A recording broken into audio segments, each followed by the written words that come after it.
Je pars ce 1er mai 2022 pour un long voyage à moto de 4 à 5 mois avec ma fabuleuse YBR 250 Yamaha, et c'est la moto la plus insignifiante que j'ai jamais eue parce que personne ne la regarde jamais, mais c'est aussi pour ça que je l'aime, et c'est franchement une moto que j'adore. Donc hormis le fait que c'est ma moto de voyage, c'est aussi ma moto de tous les jours. Elle est tellement simple, économique, c'est vraiment une moto que j'adore. Dans cette vidéo, je vais vous parler de la préparation de la moto que j'ai faite moi-même, que je suis en train de faire pour un long voyage, que vous pourrez adapter, transposer sur une autre bécane, mais je vais vous parler de cet exemple-là précis. Et je vais vous parler de l'entretien que j'ai fait sur la moto. Je vais vous parler des accessoires que j'ai montés sur la moto, de l'équipement qu'il y a dessus, de l'outillage que j'emporte, des pièces de rechange aussi que j'emporte. Je vous parlerai des consommables que j'emporte, donc vraiment tout ce qui est matériel pour la moto. Et puis en bonus, je vous donnerai 3 règles d'or qu'il faut absolument respecter lorsque vous partez en voyage à moto. Pour l'entretien de la moto, dans ce cas-là ou dans le cas de n'importe quel grand voyage, on part avec une moto révisée, c'est une base. Donc sur ma moto, je vais monter 2 pneus neufs, des Michelin Anaki Street. C'est la même chose que des Anaki Adventure, du pneu de trail classique, mais adapté aux petites cylindrées. Donc encore une fois, l'avantage pour cette bécane, un train complet, c'est 166 €, je crois que je l'ai payé. Donc c'est franchement pas très cher pour des pneus qui, sur cette bécane, peuvent durer facilement plus de 20 000 km. Concernant le freinage, le tambour arrière, il est inusable, je ne vais pas y toucher. Plaquettes avant, ce sera des EBC HH, donc c'est des plaquettes en métal frité qui ont une très bonne qualité et une très bonne longévité. 32 € les 2 plaquettes et c'est réglé, il n'y a qu'un disque. Il y aura évidemment une vidange de fourche. Le graissage de la colonne de direction est déjà fait, et quand je changerai le kitchen, je graisserai aussi les biellettes et les axes de bras oscillants. Ces graissages-là, on en parle rarement. Ils sont quand même préconisés d'être faits dans le manuel d'utilisation de la moto. Par exemple, les biellettes, Yamaha préconise tous les 20 000. Je sais que les gens le font jamais, mais quand vous le faites une bonne fois quasiment pour toutes. Et après, si un jour vous avez vraiment l'occasion de démonter la fourche, tout ça, si vous le refaites 1, 2, 3 ans après, même si c'est 50 000 bornes après, si vous l'avez bien graissé après, même si la graisse est sale, c'est bien graissé, ça vous évitera d'avoir notamment des points durs dans la fourche et puis les roulements à changer à 40 ou 60 000 km, ce qu'on voit quand même bien régulièrement, quoi. Il n'y a qu'une bougie, c'est une bougie toute simple, mais je vais mettre une bougie iridium. Alors sur l'YBR, elle ne s'use pas forcément la bougie, mais dans ce cas-là, bon, ça rassure, et puis c'est une bougie qui s'use beaucoup moins, qui est un petit peu plus performante, et qui coûte 15 € au lieu de 4 € la bougie d'origine. Donc c'est un petit luxe que je m'offre. Le jeu aux soupapes, il sera refait avant de partir évidemment. Vidange moteur, alors c'est pareil sur une YBR 250. L'huile moteur préconisée par Yamaha, c'est de la 20-40. L'huile la plus basique, la plus simple qui existe. Donc dans cette bécane, vous lui mettez n'importe quoi comme huile, elle la boit, hein, de la 15-40 minérale, de la n'importe quoi. Donc c'est aussi beaucoup plus simple pour trouver de l'huile quelque part en voyage. Donc c'est encore une fois un gros avantage sur cette bécane, c'est que n'importe quel bidon d'huile que vous trouverez dans une station, si c'est de la 10-40, de la 15, de la 20-50, elle la boira, et puis voilà, hein, tant que c'est de l'huile essence, même si c'est de l'huile auto, franchement ça passe. Le kit chain, il sera évidemment neuf. Alors d'origine, c'est une chaîne sans joint torique, là elle a 26 000 km, et puis la chaîne n'est pas spécialement usée. Donc moi je vais monter un kit chain DID, c'est un pas de 4,28, c'est une chaîne VX à joint torique super renforcé, c'est la chaîne de meilleure qualité qui existe dans ce pas-là, et avec pignon couronne à femme. L'avantage aussi, c'est que ce kit chain super renforcé, je l'ai payé 100 €, le kit chain d'origine en vaut 60, donc vous voyez, c'est vraiment très économique. Donc pour 100 €, il y a un kit chain qui devrait tenir largement la durée du voyage, qui est, j'estime, je ne sais pas trop en fait, mais 30, peut-être 40 000 km grand maximum. Qui a aussi le régulateur, donc j'ai monté un régulateur MOSFET. J'en ai fait une vidéo, je vous mettrai le lien dans la description de cette vidéo pour retrouver celle-ci au sujet du régulateur, comme ça il y a toutes les infos si vous voulez vous intéresser à ce sujet. Et j'ai aussi remplacé la pompe à essence d'origine. Alors la pompe à essence d'origine sur les YAM souvent, donc c'est la même sur les YBR 125, 250, les X-Max, les R6, les Phaser, toutes ont la même. Certains modèles avaient un petit peu une faiblesse, mais moi j'ai choisi de monter une pompe à essence de marque Quantum. C'est un américain, c'est garanti à vie, ça résiste à tous les hydrocarbures, l'éthanol, tout ça. Donc c'est censé être extrêmement fiable, donc ça évite de la remplacer sur le bord de la route au cas où, sinon j'en aurais emmené une en secours. Donc je l'ai déjà changé et je vais emmener en secours ma petite pompe à essence d'origine qui est minuscule, donc c'est pas pour la place que ça prend, et puis ça rassure parce que là si on est en panne de pompe à essence, c'est quand même plus compliqué. Et donc c'est à peu près tout ce qu'il y a sur cette moto. Et c'est finalement pas grand chose. Si on enlève la pompe à essence qui a coûté 80 € de pompe, plus 80 € de port, plus frais de douane, donc à peu près 150, elle est revenue, le régulateur à 150. Tout le reste, la révision énorme, kitchen 100 €, le reste, voilà, 150 €. On a fait une révision complète de la moto. Il n'y a pas plus économique. Pour les accessoires sur la moto, il y en a quelques-uns qui sont absolument indispensables. Il y en a quelques-uns que j'ai montés qui, je pense, ne sont pas spécialement les plus indispensables du monde. Le plus indispensable absolument, c'est la béquille centrale. Alors pour l'YBR 250, elle n'existait pas. J'en ai quand même trouvé une, tout ça, j'ai réussi à l'acheter, ça vaut 100 €. Franchement, en plus la moto est légère, elle est facile à béquiller pour faire une tension de chaîne, pour contrôler sa pression des pneus, pour garer la moto, la décharger, tout ça. La béquille centrale, pour moi, c'est absolument indispensable. Ça devrait être sur toutes les bécanes, c'est quand même la base pour pouvoir graisser sa chaîne, pour pouvoir charger la moto tranquille, enfin tout ce qu'on veut. La béquille centrale, c'est quand même la base, donc ça, c'était absolument obligatoire. Il y a une petite bulle, c'est de la récup. C'est une bulle que j'avais dû récupérer ou acheter 20 balles que j'avais sur ma 125 SR, que j'ai remonté sur la moto là. Elle permet de couper un peu la pluie et le vent qui rentre dans le cou quand on roule. Voilà, c'est un accessoire, je ne sais pas si c'est absolument indispensable. Ceux qui veulent rouler sans bulle, ça n'empêche pas de rouler. Mais moi, je trouve que c'est un petit confort qui m'apporte juste ce qu'il faut de bien. J'ai monté aussi des pare carters qui ont coûté une centaine d'euros. Je ne sais pas s'ils protègent réellement au final. Par contre, pour rouler l'hiver, ils m'ont servi de support pour mettre mes petits caches en plastique qui empêchent énormément le froid, mais surtout la pluie, et donc qui empêchent d'avoir les pieds mouillés quand on roule sous la pluie. C'est ma moto du quotidien.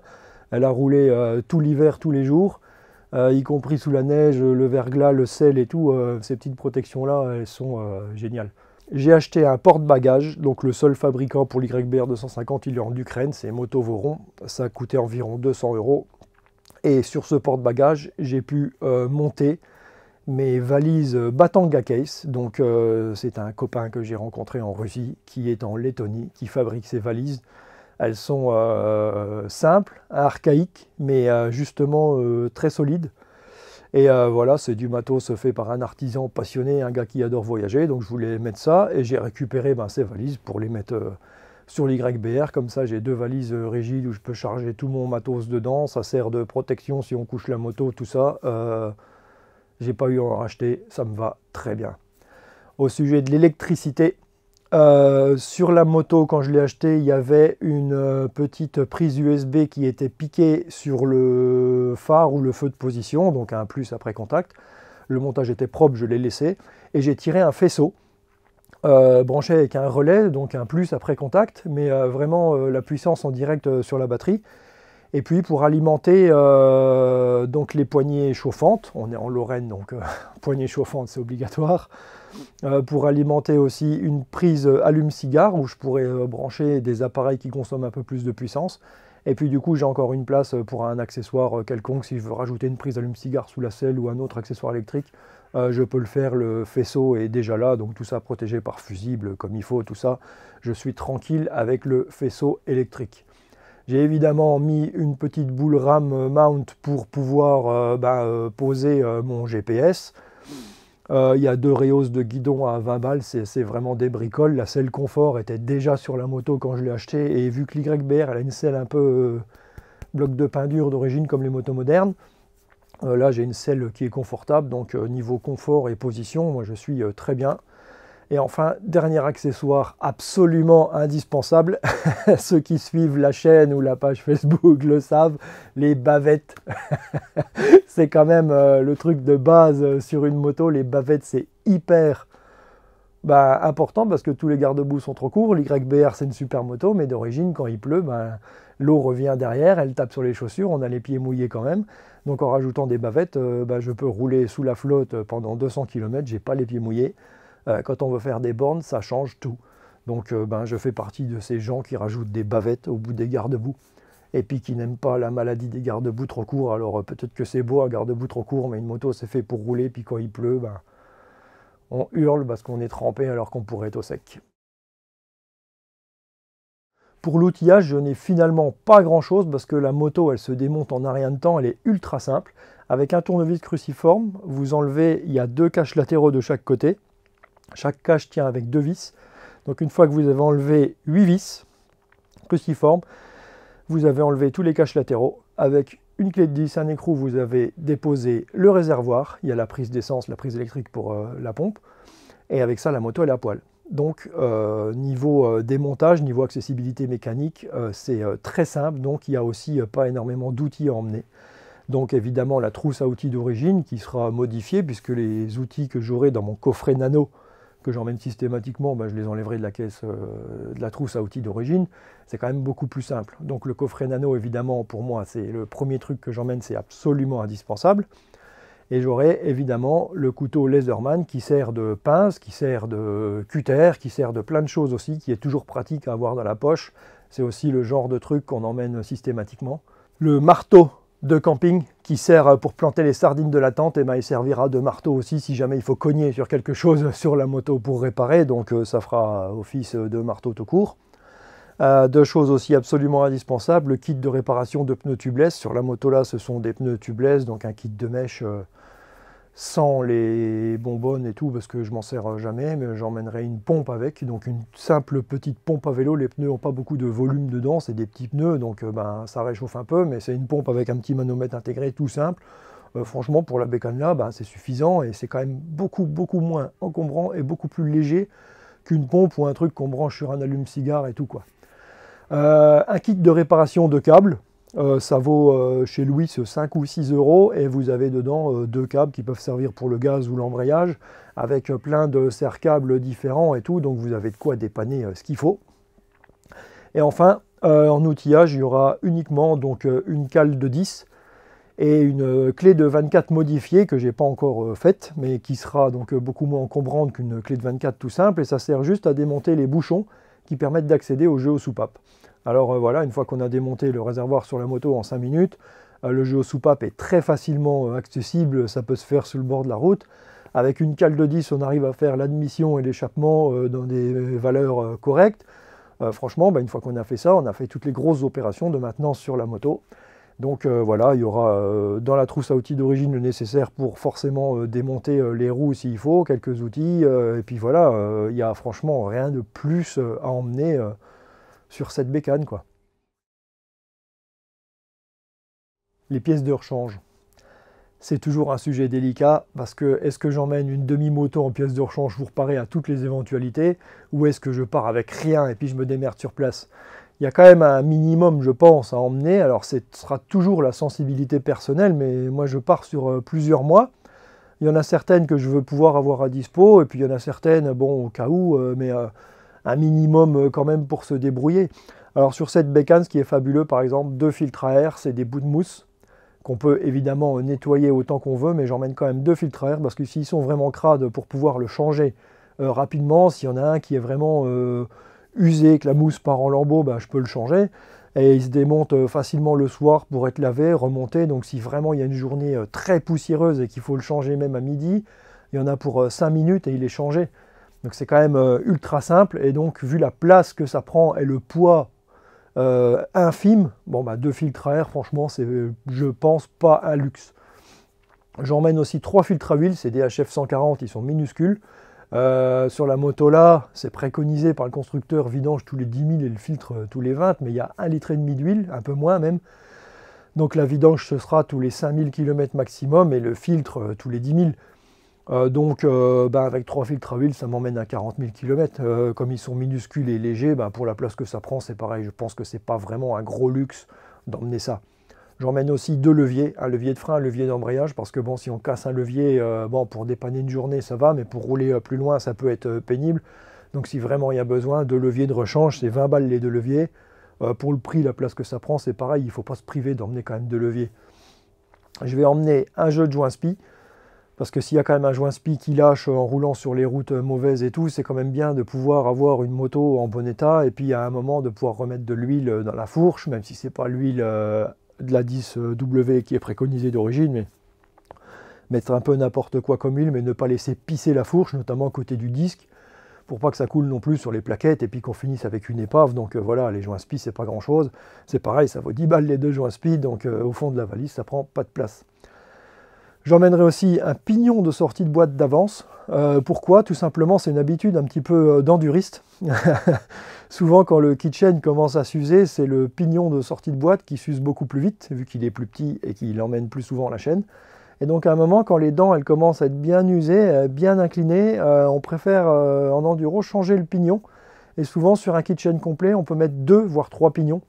Donc là, j'emmène un pignon pour en mettre 2. Et puis je pense qu'à 15 ou 20 000 km, si le pignon commence à tirer un peu la tronche, je le changerai. Puis comme ça permet de préserver le kitchen et de l'emmener plus loin. J'emmène donc, en parlant du kitchen, une attache rapide. C'est aussi un petit peu une habitude d'enduriste, mais en cas de souci ou s'il y a un maillon qui casse ou quoi, une attache rapide, c'est pareil, c'est rien du tout, mais ça peut vous sauver en cas de panne au milieu de nulle part quand on n'en a pas. Et donc j'emmènerai enfin, dernière pièce de rechange, la pompe à essence que j'ai remplacée. Pourquoi celle d'origine? Parce que celle d'origine, c'est pas une Made in China, c'est fabriqué en République tchèque, c'est écrit dessus. Elle marchait très bien, donc je pense qu'elle aurait peut-être même pu faire le voyage, mais j'ai fait ça pour me rassurer plutôt. Et puis, vu la place et l'encombrement que ça prend, la pompe avec un petit filtre, pardon, c'est quand même pas grand-chose. Et puis voilà, ça permet d'être assuré en cas de panne vraiment au milieu de nulle part. Pour les consommables, c'est pareil, est-ce qu'on en emmène beaucoup, est-ce qu'on en emmène peu, les bricoles pour réparer? D'expérience, on trouve souvent dans les stations essence n'importe où des bricoles pour se dépanner, donc ça sert à rien d'emmener une boîte de 500 Rilsan et 4 rouleaux de scotch. Le jour où il faut se dépanner, on arrivera toujours à trouver ça dans une station quelque part.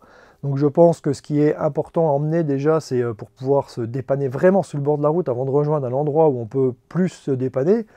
Déjà un tube de soudure à froid, parce que si vous prenez une chute et que vous percez un petit carter qui peut être en aluminium ou en magnésium qui sont un petit peu sensibles, un tube de soudure à froid, vous arrivez à faire un bon petit pâté et refaire une étanchéité sur un carter, ça fonctionne. Donc ça c'est quand même important, je pense, à avoir, ou pour réparer un levier qui serait cassé ou une pièce. Ça c'est vraiment un truc qui est utile. Un petit peu de Rilsan, mais pas énorme, 7-8 ça suffit. Et puis si un jour vous avez vraiment besoin d'en emmener quelque part ou de dépanner dans une station, vous trouvez toujours des Rilsan, un bout de fil de fer, un petit rouleau de Chatterton et puis un petit rouleau de scotch américain, mais c'est pareil ça, on arrive à en trouver partout, donc en avoir un petit bout pour dépanner, ok, ça sert à rien d'en emmener 4 rouleaux de toutes les couleurs. Évidemment, il faut emmener des fusibles, alors ceux adaptés à la moto, hein, donc normalement le fusible principal, vous en avez un de secours, donc on s'assure qu'il est bon, mais en emmener 2 ou 3 pour se dépanner si jamais vraiment il y a eu une bricole, sachant que s'il y a un fusible qui crame, c'est qu'il y a une raison. Donc avant de remplacer le fusible, il faudra quand même jeter un œil au faisceau électrique, etc. J'emmène aussi forcément une bombe de graisse à chaîne, mais je prends une bombe de graisse. Cette graisse, elle permet de faire graisse à chaîne. Je la trouve pas mauvaise en graisse à chaîne, qui sert pour les vélos, mais ça sert aussi de 3 en 1, d'anti-humidité, de nettoyant contact, de tout ce qu'on veut. Donc voilà, une bombe comme ça, et puis le jour où elle est vide, j'en rachète une quelque part, et puis ça sera réglé. Je vais quand même emmener aussi, alors peut-être plus pour me rassurer, mais un bidon d'1,5 litre avec de l'huile moteur. De quoi faire une vidange d'avance. Parce que déjà de une, s'il faut faire un appoint au moteur en surveillant le niveau, ça permettra d'avoir de l'huile à dispo pour en remettre. L'huile c'est quand même l'huile moteur, c'est quand même très important, donc il ne faut pas négliger les vidanges, il ne faut pas négliger les niveaux. Donc il vaut mieux faire les vidanges plus souvent, et le niveau, y jeter un œil le matin, ça ne mange pas de pain. Donc avoir de quoi faire une vidange, on ne sait jamais, au cas où, au milieu de nulle part, ou quand il n'y a rien à dispo, ça permet au moins d'avoir un moteur toujours en bon état, donc de quoi faire une petite vidange. Il y a 1,5 litre, c'est pas grand chose, c'est sûr que s'il y avait 4 litres dans le moteur, je ne le ferais pas. Là, il y a 1,5 litre, un peu moins, ça va très bien, donc je prends ce petit bidon. Et enfin, du savon main. Alors, c'est un savon 2 en 1, on nettoie une fois, ça nettoie les mains, on renettoie une fois, elles sont propres, et puis ça enlève le savon. Pourquoi j'emmène ça? Parce que c'est un cadeau qu'un copain m'a fait quand je l'ai croisé en Russie la première fois que j'y suis allé. Et donc, tout simplement, c'était un cadeau pour le voyage. Alors, sinon, je ne l'aurais pas emmené, on arrive toujours à se laver les mains, mais là, c'était la petite bricole. Le cadeau qu'on m'a donné, que j'emmène pour ça. En bonus, 3 règles d'or à appliquer avant de partir en road trip, en voyage, tout ce qu'on veut. Que vous partiez 3, 4 jours ou une semaine ou un mois, il y a quand même des choses à faire si vous voulez profiter de votre voyage. Si on part en voyage pour passer son temps sur le bord de la route à réparer ce qui tombe en ruine sur la moto, ça ne sert à rien de partir, puisque le but c'est quand même de profiter de la bécane sans être tous les 5 minutes à genoux devant à réparer un truc. Donc la règle numéro 1, on part avec une moto révisée. J'en ai parlé en début de la vidéo, mais c'est vrai que même si vous partez 3 ou 4 jours avant de partir, si vous avez prévu de faire 2000-2500 bornes, il n'y a peut-être pas besoin de faire une vidange, mais faire tous les niveaux d'huile, les niveaux d'eau, contrôler les niveaux de liquide de frein, la tension de la chaîne, l'état des plaquettes, tout ça. Vous apercevez un truc, une plaquette un peu trop usée, vous les changez, et puis au pire, si après elles auraient pu durer 3 ou 4000 km, vous pouvez les remettre après pour les finir. Voilà, ou le kitchen. S'il est vraiment usé, qu'il a un point dur, c'est le temps de le changer, parce qu'après, s'il est vraiment foutu sur la route, et puis que vous le retendez tous les 500 ou 1000 bornes, et puis que vous pensez qu'à ça, ça va vous gâcher votre voyage, quoi. Donc on part avec une moto révisée, ne serait-ce que pour être rassuré, et puis savoir comment est sa moto, quoi. Ça, c'est vraiment la base, même si vous la suivez régulièrement, avant de partir, on fait toujours un bon tour de la moto pour ne pas avoir une surprise, un truc auquel on n'aurait pas pensé, quoi. Je sais qu'il y a pas mal de gens qui le font pas trop, qui se contentent d'aller à la concession quand il y a un truc, mais la base c'est quand même de connaître sa moto quand on va quelque part, quoi, parce que s'il arrive une bricole et puis qu'on est devant et qu'on ne sait pas quoi regarder, c'est quand même dommage, parce que souvent les pannes c'est pas grand chose. Ça nous amène à la règle numéro 2, on apprend à connaître sa moto. Quand vous partez en voyage, si vous faites par hasard une journée de route poussiéreuse, non goudronnée, même si c'était pas prévu, la moto a mangé de la poussière toute la journée, tout ça, vous voulez regarder votre filtre à air, parce que ça serait quand même bien de le regarder. Avant de partir, on apprend quand même à regarder éventuellement s'il est à peu près accessible, où est son filtre à air, parce que maintenant il y a des bécanes, il faut démonter la moitié de la moto pour y accéder, mais accéder à son filtre à air, comment on enlève sa selle, comment on contrôle la boîte à fusible, s'il y a un fusible qui crame et puis que vous n'avez plus de phare, ou des bricoles comme ça, mais les bricoles de base, qui sont dans le manuel de la moto, c'est quand même bien de les regarder, quoi. C'est quand même dommage, des fois, de pouvoir se gâcher un road trip pour ce genre de bricoles qu'on devrait connaître quand on veut apprendre à régler sa moto. Et enfin, troisième petite règle importante, vous apprenez à utiliser l'outillage nécessaire et que vous avez avec votre moto. Exemple, vous partez pour un road trip qui va durer 5 ou 6 000 km, vous avez la tension de chaîne à faire, faites-le un coup à la maison avec l'outillage de la trousse à outils de la moto. Déjà, vous vous assurez qu'il ne vous manque rien, et puis vous verrez qu'au lieu d'avoir une douille de 27 avec un gros cliquet et une rallonge, vous vous retrouvez avec une petite clé plate, pas de qualité exceptionnelle et tout. Si ça a été serré comme un port avant, vous n'arriverez pas à desserrer votre axe de roue, donc faites ça comme il faut. Utilisez l'outillage de la moto pour être sûr que ce que vous utilisez, ça fonctionne et que vous arrivez à l'utiliser. Sinon, vous le modifiez pour l'adapter à ce que vous voulez utiliser comme outil. Mais la base, c'est quand même d'utiliser la trousse à outils de la moto et de pouvoir l'utiliser. Sinon, ça ne sert à rien d'emmener les outils si vous ne savez même pas comment on s'en sert. Si vous ne savez pas régler la tension de chaîne, n'emmenez pas ce qu'il faut pour régler la tension de chaîne. Si vous ne savez pas changer un filtre à air et que vous n'avez pas ce qu'il faut pour accéder au filtre à air, ça ne sert à rien d'emmener un filtre à air ou les outils même pour le démonter. Et puis, dernier exemple important à ce sujet, par exemple, si vous emmenez un kit de réparation de pneus, Franchement, faites un essai aussi avant. Alors, il y a une vidéo sur la chaîne YouTube que j'ai faite sur les kits de réparation de pneus, les différents kits qui existent. Ça vaut le coup d'en acheter un de bonne qualité et ça vaut aussi énormément le coup de s'entraîner. Alors, soit le jour où vous changez un vieux pneu, c'est la petite astuce du jour, vous allez chez le Maxxis du coin, chez le concessionnaire, vous achetez votre kit de mèche, votre pneu il est foutu, prêt à être changé, vous vous mettez devant chez le concessionnaire, il vous met une vis dans le pneu et puis après vous réparez le pneu. Ça vous permet de vous entraîner à utiliser ça et le jour où vous le faites sur le bord de la route, ça vous changera la vie, ce sera beaucoup, beaucoup plus simple. Donc ça c'est quand même les 3 règles à respecter si vous voulez partir en voyage et que vous voulez profiter de votre voyage quand même.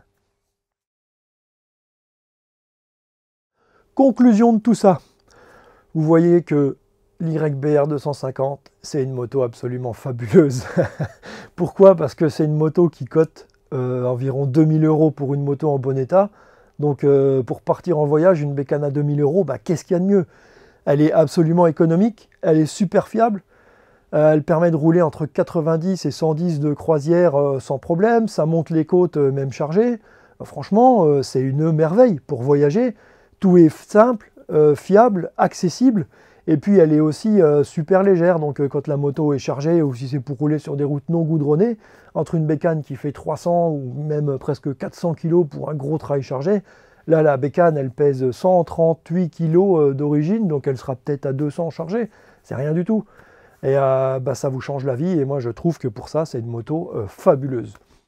Évidemment tout ce qu'il y a dans cette vidéo, ce sera à adapter à votre bécane, puisque chaque bécane est différente. Si votre moto a une faiblesse particulière, un point sensible comme les régulateurs sur les Honda, dont on a déjà beaucoup parlé, etc., bah, prévoyez d'en emmener un d'avance. Si elle a un autre point faible ou à surveiller, eh ben, penchez-vous dessus avec les pièces que vous devez peut-être prévoir ou entretenir avant de partir. Tout ça, c'est adapté à votre moto.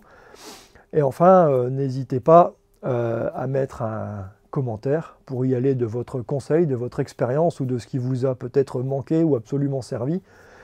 Et n'oubliez pas que l'important, une fois que vous avez une moto en bon état, c'est t'occupe, roule. Allez, ciao.